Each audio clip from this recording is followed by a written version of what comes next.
আপনারা দেখতে পাচ্ছেন একটি পোর্টেবল 200 কেজির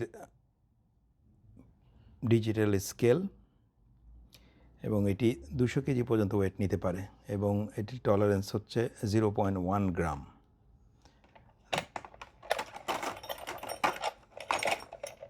এই দেখতে পাচ্ছেন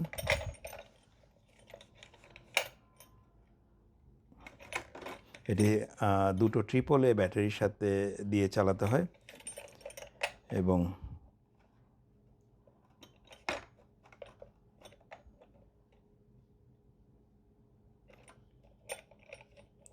এটি আগের মতোই অন অফ মোড এবং টেয়ার ফাংশন রয়েছে। এটি হচ্ছে হুক এবং এটি কিন্তু আপনারা 200 কেজি ওজন হাত দিয়ে নিতে পারবেন। এটাকে আপনাকে অবশ্যই কোনো একটা জায়গায় ঝুলিয়ে নিতে হবে হ্যাং করানোর জন্য।